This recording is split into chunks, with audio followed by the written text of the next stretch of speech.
everyone, it's Helen here from Bodywork-Pilates, and here's another in our How to Get the Best From series.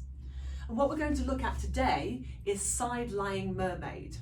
So essentially, side-lying mermaid is a side-lying side bend, okay? So you're going to need to lay yourself down. Now, I've got here a little cushion, okay? And I sometimes use that when I come to side lie, okay, just to put my head on. It's not actually going to work in this one. It's not going to work. So when you lie yourself down, think about the position that you're in. If you lie down and you take your arm up, have you sufficient range of movement in your shoulder in order to get the arm in a position where you can lay your head down without feeling that you're having to force your head forward. So if your range of movement is here in your shoulder, then you can't put your head down unless you put your head forward. So in that case, you may need to just take the arm to whatever range is reasonable for you and perhaps put a block or a pillow or a cushion there instead. Okay, so just bear that in mind. Think about the position of your head. Okay, so side lying. I'm going to take my arm out into full length, and I'm going to turn my palm upwards so that my head is going to, because I've got range of movement so I can put my head down. So my head's resting on my arm is outstretched, but my palm is facing up. I know you can't see it because I'm out of shot slightly there. My shoulder is above my shoulder, my hip's above my hip, my legs are long and slightly forward of the body. The first thing you need to do is to create a sense of length. So as always, reaching those legs away from the crown of the head, reaching the crown of the head through, so there's a real distance between the bottom of the body and the top of the body.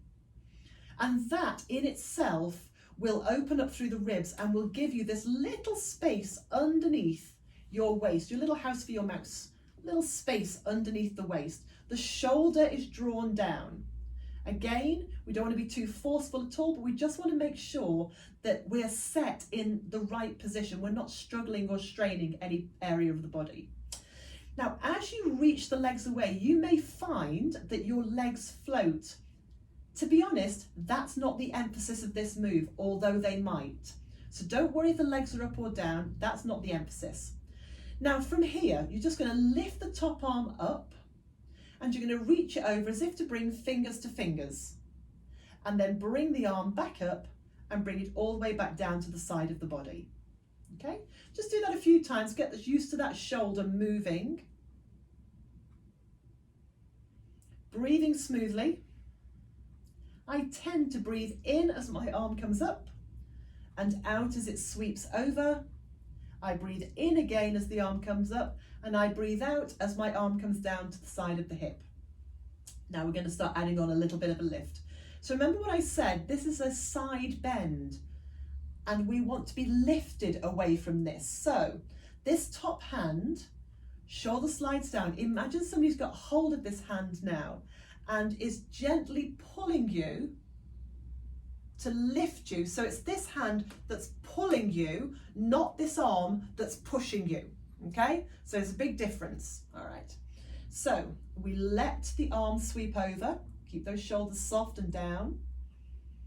Inhale, and then again, let this top hand lead you into a side bend. So the ribs on the upper side of the body are drawing down towards the hips, legs are reaching away, and we want to keep as little weight as possible in the lower arm and then back down again. Now, just keep that going. What can become a real issue with this is tension in your neck because we're not used to doing that kind of thing. So it can get a little tense in the neck. So as long as you've got your chin drawing in, feel free at any point to turn the head to either look into the space in the underarm or turn to follow the hand that's lifting you up. And you might find that that takes some of the tension out because you really don't want the tension in your neck to be the only thing that you can think about. So we're still lengthening away. We're lifting the arm. I'm going to turn my head to look down towards the space through my underarm and I'm going to lift and lengthen and then back down. So are you pressing into your hand to come up? Are you pushing off the floor? I'm going to follow my hand, lift, and then back down again. Or are you lifting from the upper arm, that upper arm sliding you down? So the easiest way to check that is to lift this lower arm at the same time. So can you bring this lower arm off the floor at the same time? So we've still got that slight corset wrapping around the body. We're thinking about the breath. We're letting the hand lead the movement. And then from here, can you lift the lower arm off the floor? It becomes a little bit of a balance as well. And then back down again. So you should feel this gliding the ribs down, slightly tightening into the waist and through to the back of the waist. The legs might float, but you still want to keep that sense of length. Let's just try it a couple more times.